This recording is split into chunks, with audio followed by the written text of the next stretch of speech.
Next up is Hina Horror, volumes 1 through 6. Now, these are individually numbered, and they have their own individual titles, but that's what they're known as, is a collective. Kind of like Goosebumps, like all the Goosebumps children horror stories have their own titles for volume, but they're known collectively as the Goosebumps series. First one is Red Snake, which if you have to get any of them, get this one. Then next up is Bug Boy, which is another pretty good one. Just a kid turns into a bug and eats people. And then you have a two-parter here called Onimbo and the Bugs, which this you can really just not get. I only got these two because I already got 5 and 6, and I felt like I should just get these two just to round out the set, but you don't really need to get them.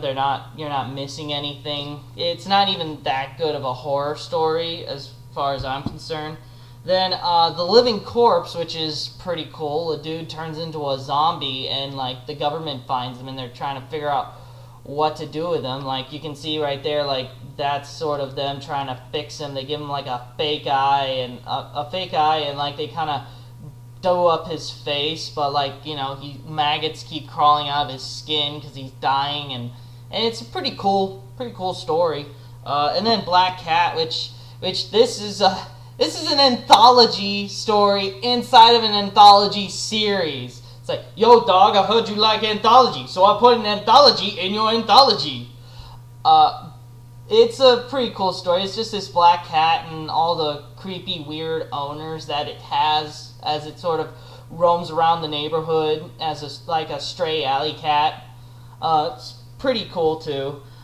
There's like 15 or 17 volumes of this, and what's really odd is that Kokoro Books, this is actually printed in Japan. So all of these volumes come straight from Japan, and they're translated in Japan and brought over here. And like there's it's good English. Like it's not like broken or anything. So I'm really impressed by that. Barefoot Gen, volumes 1 through 10. Volumes 1 through 2 are the new translations with the introduction by Art Spiegelman, writer of Mouse. This is another great series, sort of like following the tragedy of the atomic bombing of Hiroshima and Nagasaki.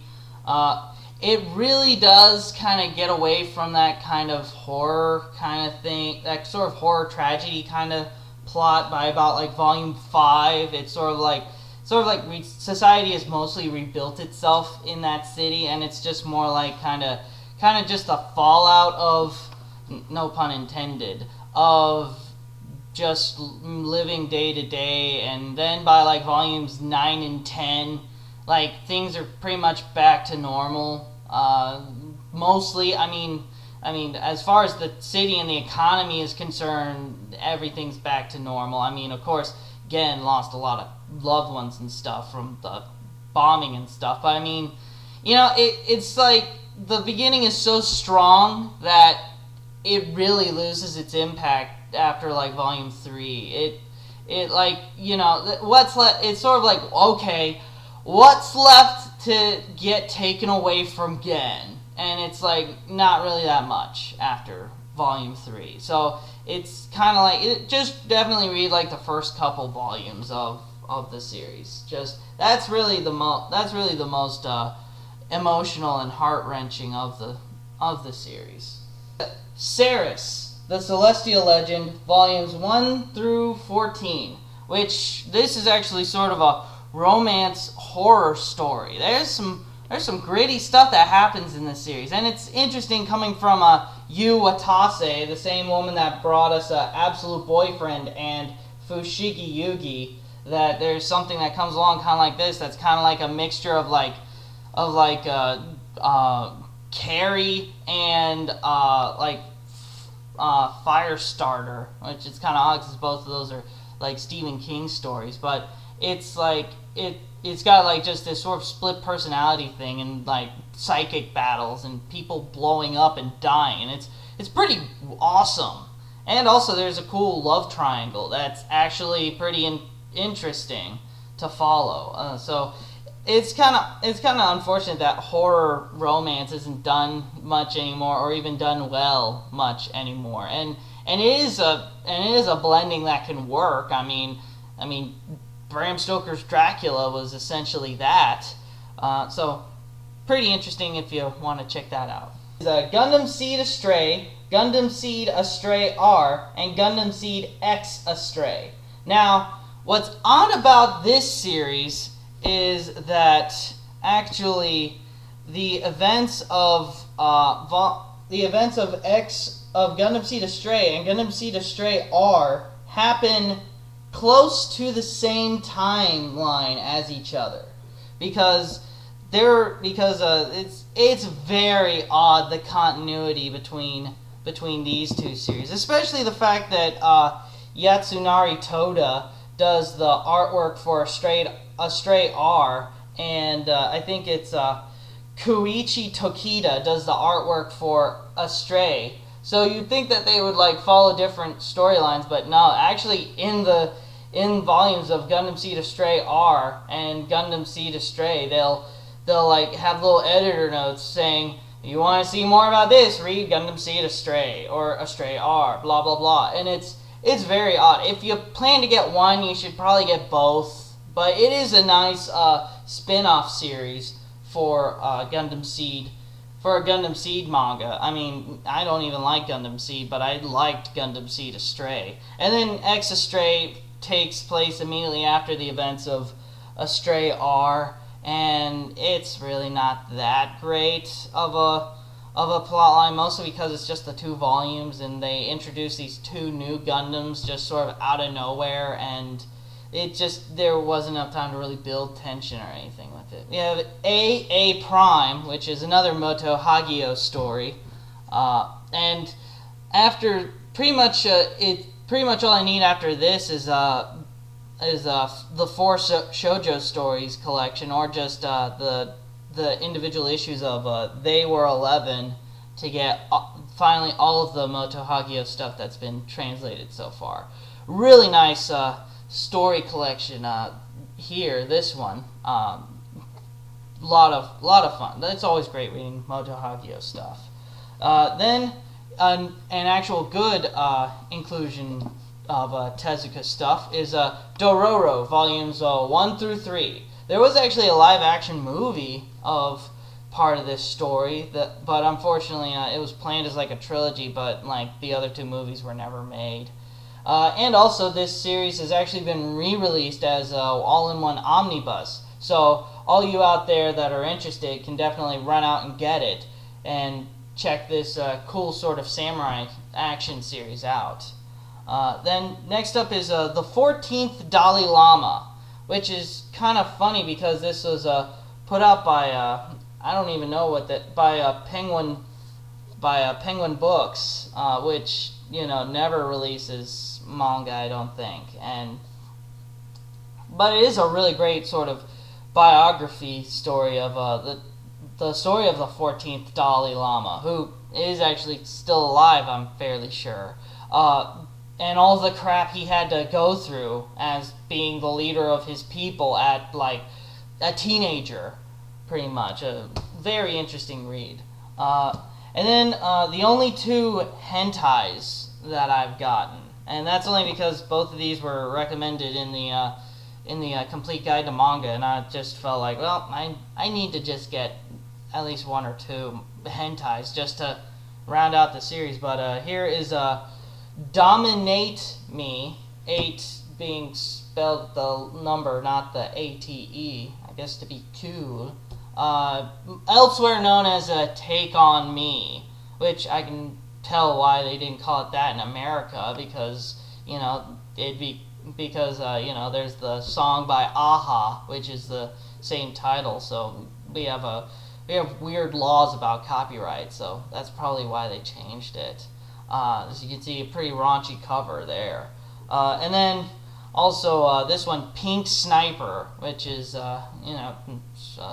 another hentai. Both of them are fine. I mean, they actually have a nice story and fun art. So, following that is Gundam The Last Outpost, which is a side series taking place in the Gundam Wing universe, which I really like this series because it's got some fun characters and pretty cool Gundam designs.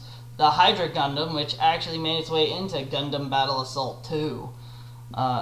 And also at the end of every volume is these sort of cool bonus Omaki chapters called Go For It Domon Gundam Party, which are sort of these cute little 4 panels that poke fun at literally all of the Gundam universe and how silly some of their stuff is in it. And those are just hilarious. If you were ever a Gundam fan, just get these 3 volumes just for the bonus content in the back that pokes tons of fun at the series for it. Next we have volumes 1 through 4 of Ralgrad. Again, anyone who wants to debate with me on it, the series is not called Ral Omega Grad. It's called Ralgrad. And even if you want to get technical with it, it's not even called Ral Omega Grad, because as you can see on the side, that Omega symbol is not the same as the symbol on the volume covers. That symbol is actually from astrology, and the symbol is called Dragon Head. So it's not even the same symbol that they're talking about. And they even make mention of it in the final volume when they're talking about it, that was a total complete flub up on the part of the actually no, it's the Greek letter. They've compared it with the Greek letter Omega, when actually it doesn't mean anything. They just wanted a cool looking symbol to break up the Ralgrad. So please don't call the title Ral Omega Grad. So there you go, and there's the part at the end. It's a symbol called Dragon Head from Greek mythology, and so replace all instances of Omega that he mentioned with Dragon Head. So as you can see, there's my proof on that statement. Next up is Love Hina, volumes 1 through 14, which is the entire series. They are actually re-releasing this in 3-in-1 Omnibuy. So anyone out there interested in getting the manga series can actually start getting it in a much more convenient buying. Next up is then 1 through 17 of Higurashi When They Cry. I have not read past volume 4 of this series, and it already looks confusing as hell. Especially the fact that all of them have those big numbers in the middle of the spine, and the real numberings for them are actually at the top in these tiny little numbers. So if you're not paying attention, you could wind up getting the wrong volume number or something, or getting them out of order or something if you're not careful. But I mean, I've heard that it's kind of like a harem anime, but like one of the girls is like a serial murder, and it's like the dude trying to figure out which one it is, and I thought it was a pretty cool concept. I'll just have to read through it to figure out what I really think of it. Next up is Gundam Seed, the manga series, which is the whole thing, and that just goes to show you how much pointless crap happened in Gundam Seed the anime when all of it can be condensed into 5 volumes. Really just to hate this, mostly because they also cut out a lot of the action, so it's literally all plot for a Gundam story. So I really didn't like it.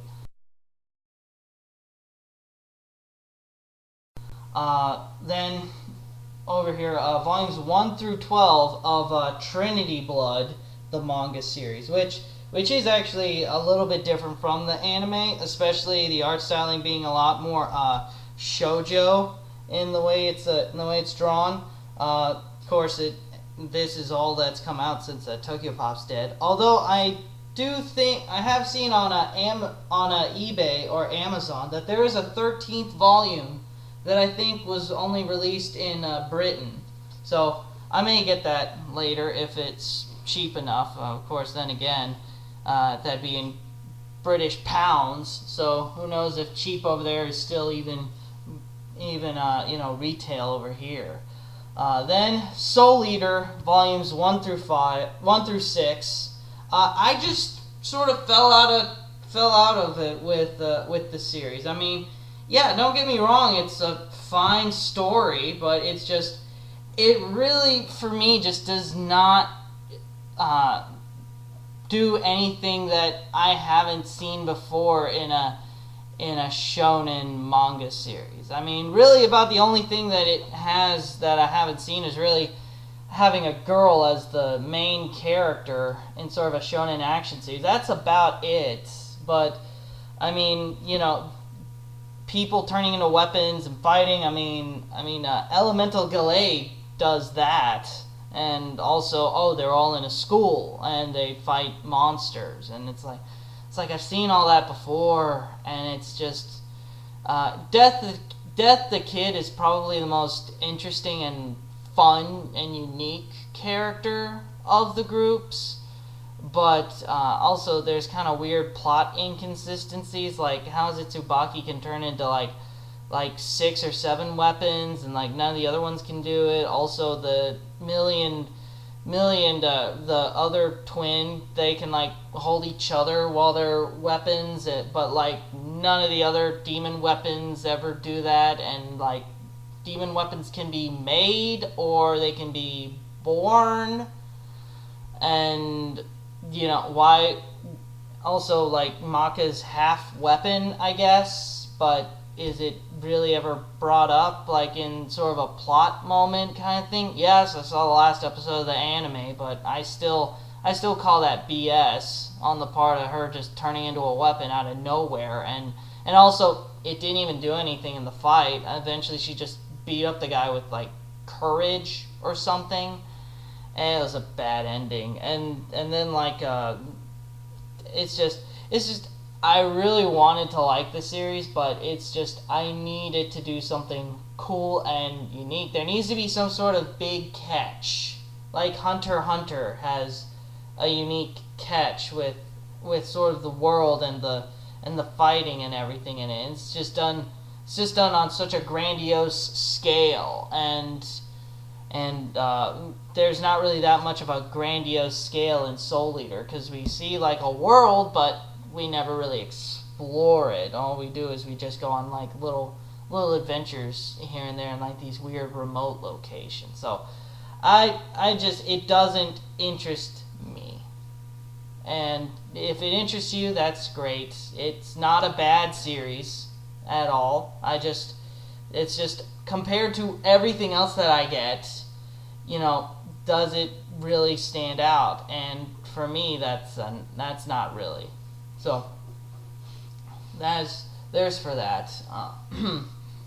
Also, next up with a sort of similar thing is D.Gray-man volumes 1 through 20.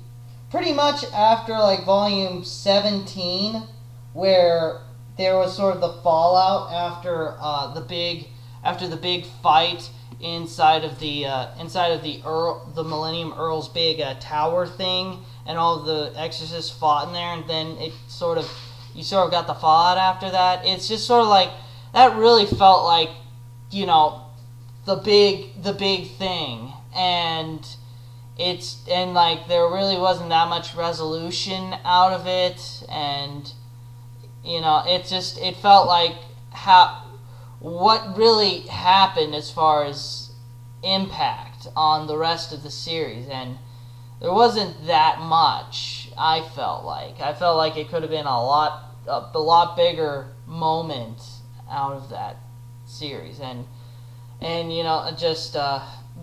now they're doing like a whole nother thing with Kanda, and it's just also like Alan is possibly a 14th apostle or a 13th apostle, and Clan of the Noah, and it's kind of hard to follow now, and it's gotten too complicated than it needed to get, and I just lost interest in it. And also, it doesn't help that the series went from a weekly to a monthly, so you can take those 3 months that it takes for it to get to America and like triple it. So on top of all that, it's now an even longer wait to get the manga series to come over. I really have lost all the big interests in getting and reading the series. Then next up is Eureka 7, the manga, volumes 1 through 6, which I only really got this because I got like volumes 1 and 2 from the Eureka 7 DVDs, and I just got the rest. And it's okay. It's not nearly as good as the anime, not even close. But I mean, there's like some nice 3-in-1s that you can get to get the whole series, but it's really for the most hardcoreest of hardcore Eureka fans, and even then I didn't really care for it. Next up is Elemental Gelade. Speaking of which, from the Soul Eater spiel, volumes 1 through 12, which the series I think was like 17 or 18 volumes.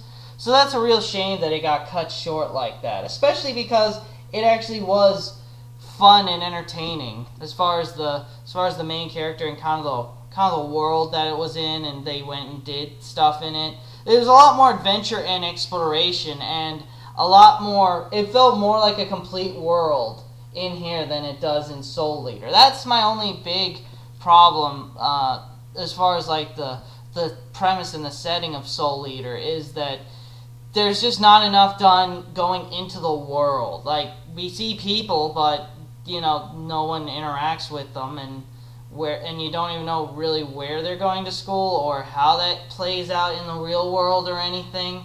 Like Naruto even does that, and they're all like these secluded ninja villages. They at least mention it and establish it, but I mean, that's just my own taste. Again, I read so much manga that I gotta draw the line somewhere. So if you only get a few series, I mean, definitely get Soul Eater. Why not?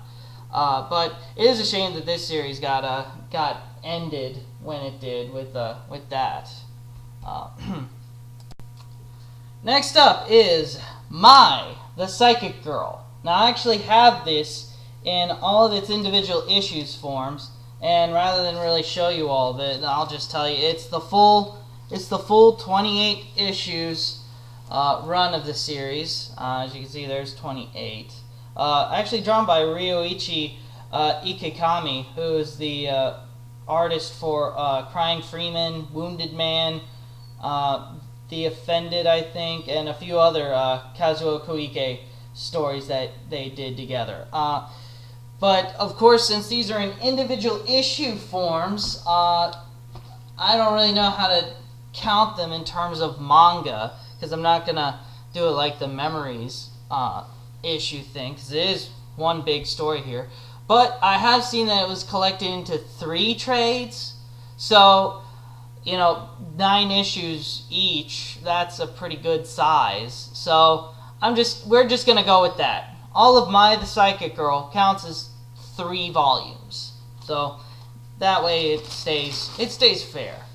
I'm not gonna count it as like 28 and be a nitpick like that. Then next up is 2001 Nights, which I'm actually going to say that all 10 of these count because they all do have spine numbers on them. So there's at least some heft and some effort put into collecting these. So I will count these as 10, but the other ones count as 3. So you can see that how you want to, but I mean, there's really no debating when it has a numbered spine on it like that. Then next up is volumes 1 through 15 of Battle Royale, which is the entire manga series of that.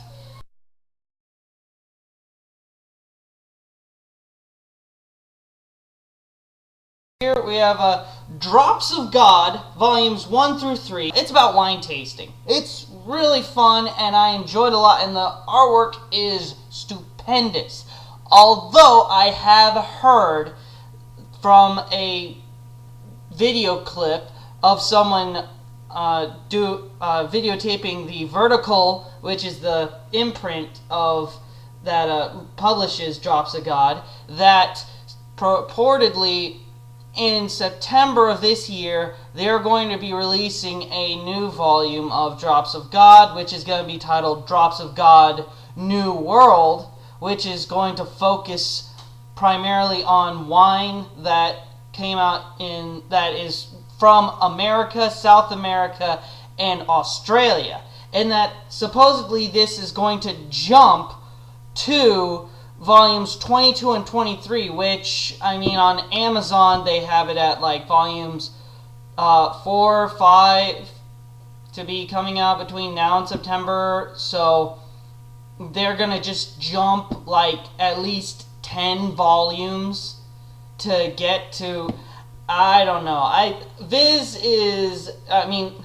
Vertical is, I really don't know what they are trying to do with this. It's not like I don't think it's selling badly. I mean, it's a good price. If you pre-order or buy this on Amazon, you can get about $9 or $10. I know retail this is 15, but you can get like $9 or $10, and these are like 400-page manga volumes. So that's a good price to pay, and it's a good story, and it's even being nominated for an Eisner Award here in America for our American Comic Books Awards program. And so I really don't know what's going on with that. I mean, Viz was able to publish all 26 volumes of Yakitate Japan. I don't know how Vertical is gonna be doing this weird skip thing. I mean, they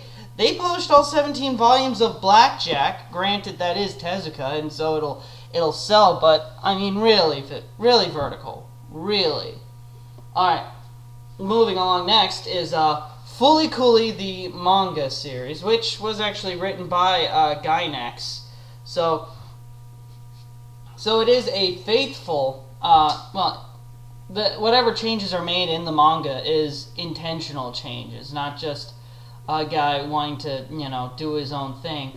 Oddly enough, I have the first volume here, which is labeled as the special edition, which actually doesn't include anything special in it at all, except possibly, the cover is kind of a weird, a different color than the volume 2. But since there was never a special edition volume 2, I don't know what was even up with that. But that's that. Next up, Octopus Girl, which only 3 volumes came out, which unfortunately it was just 1 volume away from being done. But I mean, it's a goofball comedy kind of story, so I mean, it's not like you're losing anything by not having the final volume. Next up, we have Psychic Academy, volumes 1 through 11, which is the whole series. It's sort of like X-Men, kinda, with people with supernatural powers, and they go to school to learn how to use it so that they can learn to live in a society where people hate and fear them, blah, blah, blah. What's really fun with this is that there's actually a cool little continuous spine art thing. Although, I do have to complain over the fact that, you see, right here, you have one of the main characters there with the little armor thing on, and then over there you have like the little kid with the blue hair, and then the bunny rabbit, and then the girl with the pink hair. But then you move down here, and it's all those same characters again, with just sort of differently colored hair. Trust me, they are the same characters.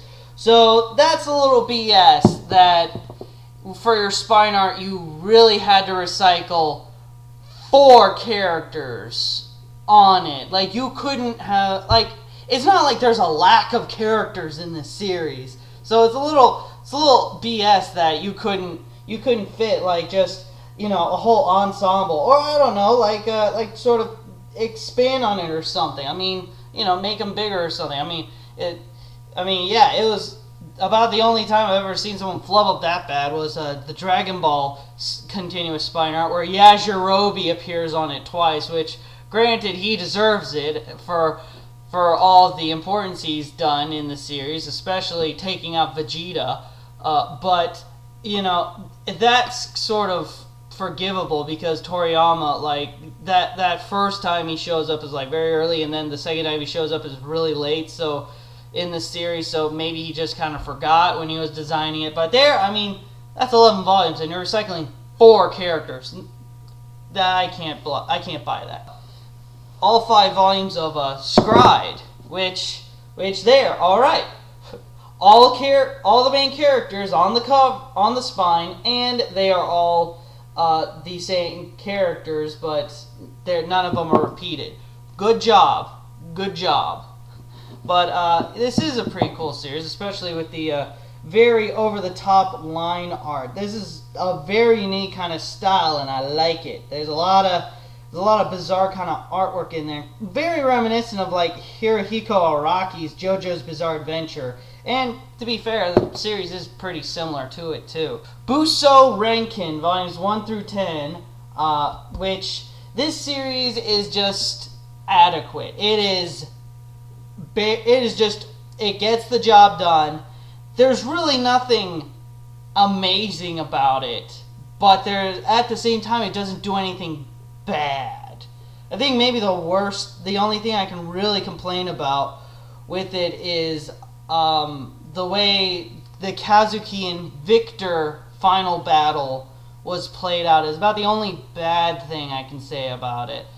But overall, you mean a manga or anime series had a bad ending? Get out! So, that'd be just me complaining about what you usually complain about with the series. But other than that, it does the job well, and it's only 10 volumes, so, if it's worth checking out, Next up is G Gundam, the manga series, which, I'll be honest, the only reason I picked up this series is because at the end of Gundam The Last Outpost, it said that there would be more of the Omaki, go for it Domon Gundam Party jokes in this, which I was sort of, one, upset that there was far fewer of them far fewer jokes of it in this volume, in this series than in The Last Outpost, and also the fact that they're all strictly G Gundam jokes, and there is far less of the just whole continuum of Gundam jokes in general over the course of the whole series. And also, I don't think the jokes are quite as good as in The Last Outpost. So, if you were considering that too and getting this, also on top of that, Volume 1 doesn't even have any Gundam Party jokes in it. So, that's a real shame for that. But, it's just, and also, as far as the manga itself, it's just a highly condensed version of G Gundam. Like, you take out all the superfluous other battles and you just boil it down to the brass tacks, and that's that series. Next up is Lady Snowblood, volumes 1 through 4, which some of you out there may be interested in picking this up, as this is a direct influence for Tarantino's movie Kill Bill in a lot of the art styles, and also the basis for Lucy Liu's character in the first movie and the main protagonist. But the main general plot is also the main general plot of Kill Bill itself, as well as a lot of the cinematography and sort of the way things are shot, especially in the Crazy 88 final battle, is very reminiscent of the final final big battle in the Lady Snowblood movie, which, ironically enough, Kazuo Koike, who wrote this, also wrote the screenplay for the movie. It's only 4 volumes, is the whole series, and weirdly enough, you'll notice that they sort of have inverted color schemes, but also they're broken up into parts, where you see here, this is a Deep-Seated Grudge, Parts 1 and 2, and you have Retribution, Parts 1 and 2, although the two titles have these inverted color schemes, so it sort of makes you think that you should collect them like this, but that would be wrong. Thank God they at least put the numbers on the spine right there to forego any confusion. But I mean, it's kind of a weird thing to notice, but it does kind of bug me a little bit.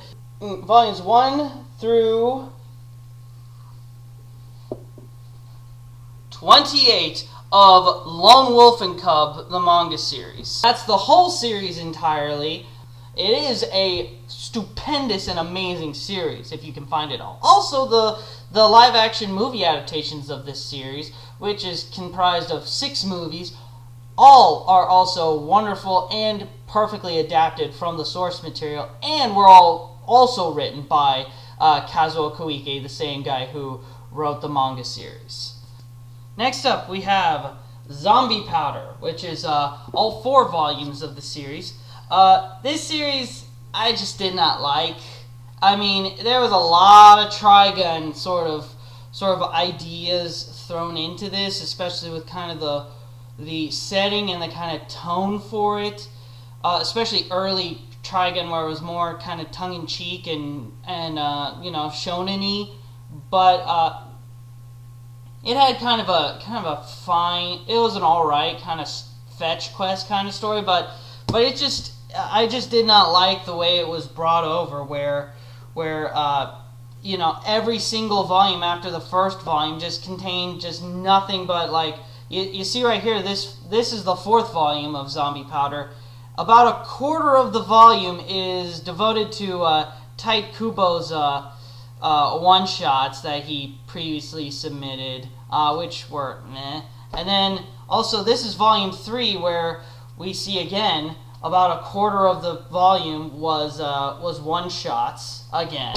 And then volume 2, where we see again about a quarter of the volume was devoted to just Tite Kubo one-shots and bonus stories. So if you would have just taken out all of that, you could have got this whole series put out in 3 volumes instead of 4, which actually, if you look it up on Wikipedia, this is listed as only being 3 volumes long, because they padded it out with all the bonus stories. But I guess if you're like a massive Kubo fanboy, this is an easy way to get all those extra things thrown in. But I mean, you don't see with any of these other shonen manga series with like Naruto and stuff, where they put every single one-shot or bonus story that those guys submitted in there.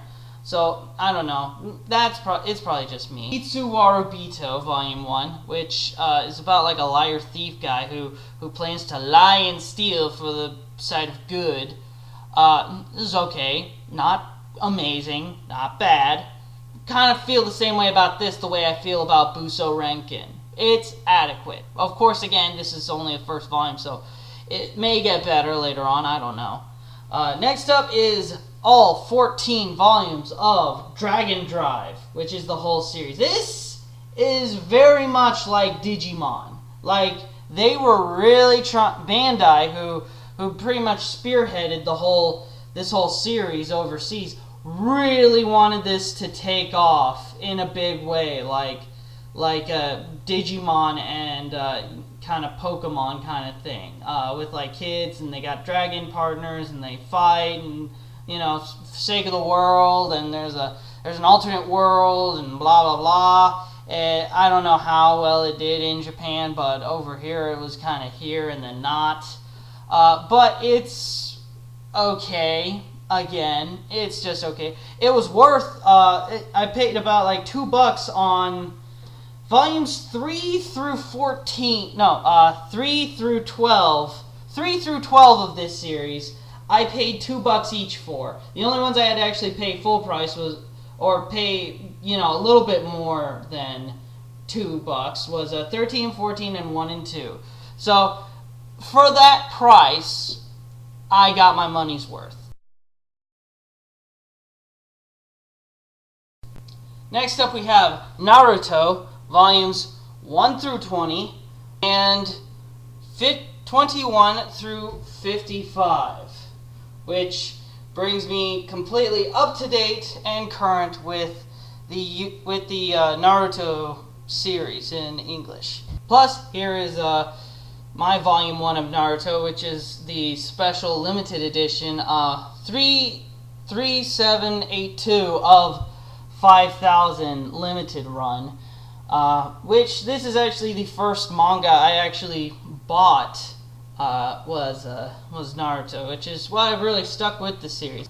Rurouni Kenshin volumes 1 through 28, which is the entire series.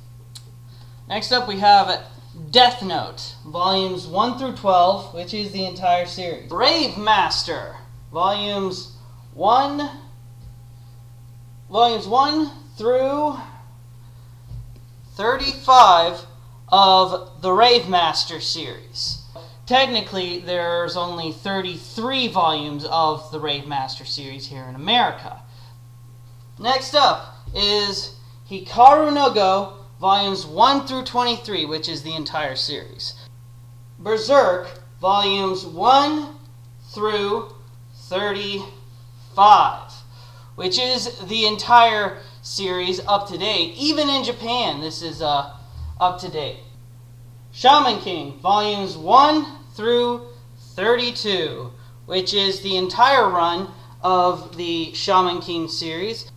Next up, we've got Ghost in the Shell, the manga. But this is actually the second edition, which be very sure when you are buying this manga that you look for the second edition version of it. Because it turns out actually when Kodansha Comics released this series, that they re-released it with the edited and censored first edition version that Dark Horse originally put out.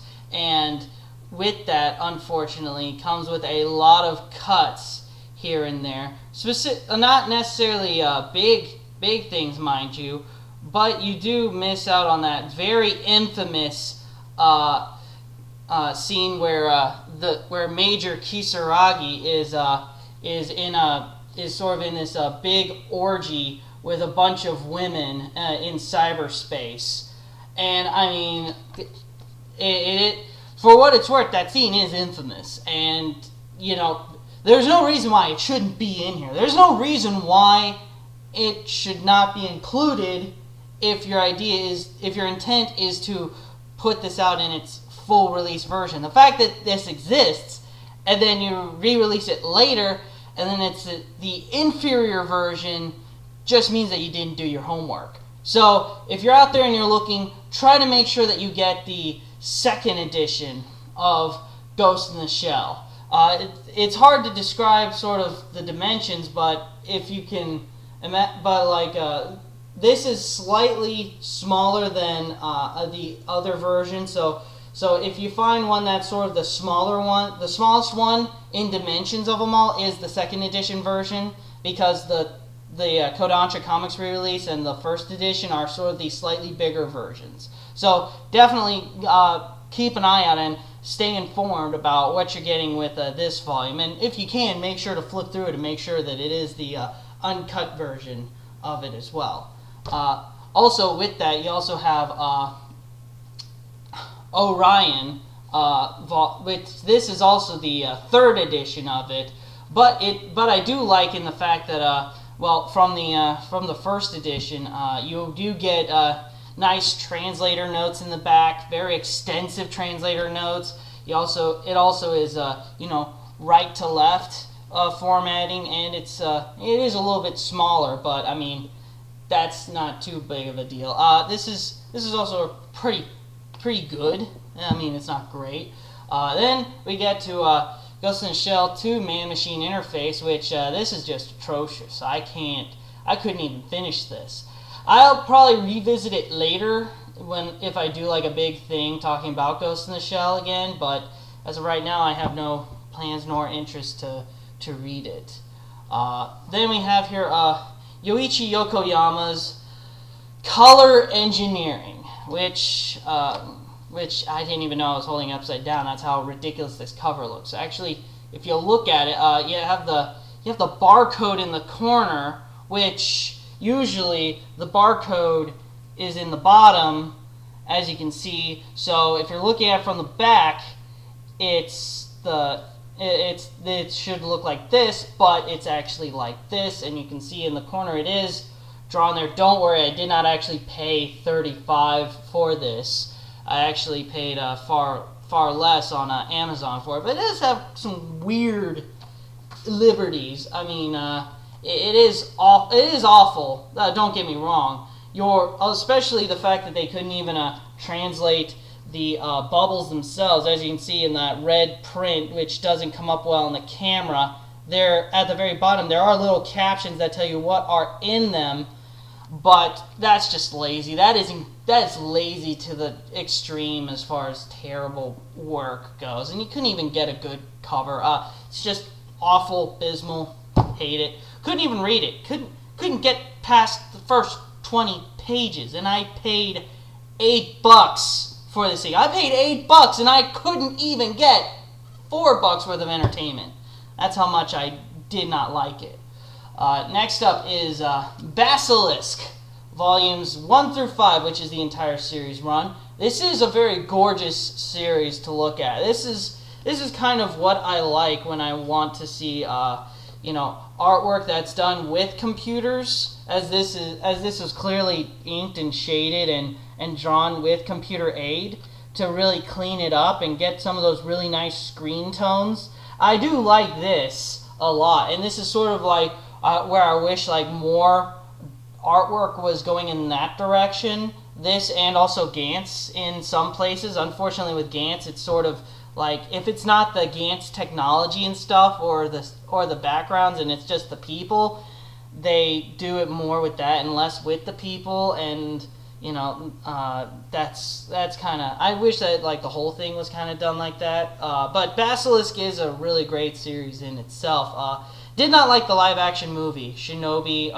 Heart Under Blade. That was terrible. Did not like it at all. Hardly as much action stuff as in the series right here.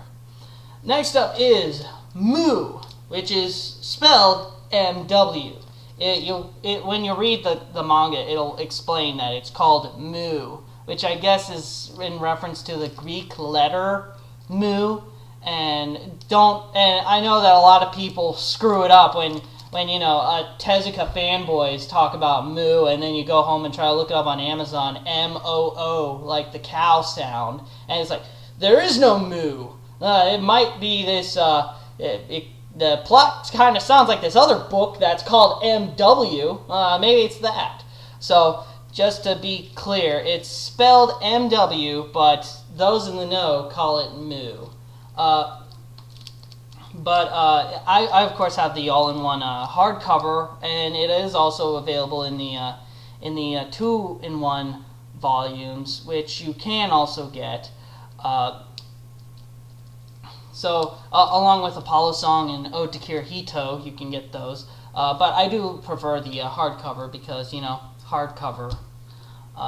Next up is actually, Speak of the Devil, Ode to Kirihito, which this is again the all-in-one volume manga, and I think there was a little wraparound thing, and I guess I just lost that. But nonetheless, here it is, and I really enjoy this too. This is probably one of my favorite. This is probably my favorite of Tezuka's adult theme manga stories outside of Phoenix, which I'll be getting into. But this is probably the best of that. If you want to just get there. Next up is Solanin, which is just this is also another really good manga series that's sort of all in one there. Then you get Akira, volumes 1 through 6, which is the whole series, and you can also currently get this in the new Kodansha Comics reprinting of it, which is just a straight up redoing of the same thing there. So I mean, it's not like the Ghost in the Shell where they screwed it up. So you can definitely go and get that one if you want. I'm not telling you can't or anything, but I suggest that it is okay to get the reprinting. And now, the final thing to show in my Ultimate Manga collection is actually probably my favorite and probably well regarded as the best manga series to be translated in English. Osamu Tezuka's Phoenix series, which is all 12 volumes here. This is something that he has been working on for pretty much throughout his entire career. Just bit stories here and there of it, and it all just sort of has this weaving narrative, and it just collects and it just builds on itself, and it just becomes more and more incredible the more it is attributed to it. And what's great is that these stories can be read on their own, or you can collect them one by one and read them that way. It does not matter how you read them. It doesn't detract from anything to read them separately, but there is an added bonus when you read them all together. It's the best way to describe it is like Neil Gaiman's Sandman series. All of the trades of Sandman can be read on their own, minus volume 9 and 10 do have to be read together, because otherwise you really won't get what's going on in 10 if you don't read 9 before it. And 9, I think, does require you to read a little bit of something else before it, but other than that, 1 through 8 for sure, you can read any of those. Also the Endless Nights, which is sort of technically an 11th Sandman book, you can also read that on its own. Granted, Endless Nights, you do have to know a little bit to get some of it. But needless to say, if I was to describe the writing style of the series as a whole, this would be like Sandman. It's just basically Tezuka taking everything he has learned, everything he has honed and refined through his course as a manga artist and manga writer, and putting all of that into just one series to create this massive woven tapestry to sort of further cement his Tezuka star system idea. And if you don't know what that is, just look it up. But that's all there is for my manga collection, and I hope you enjoyed.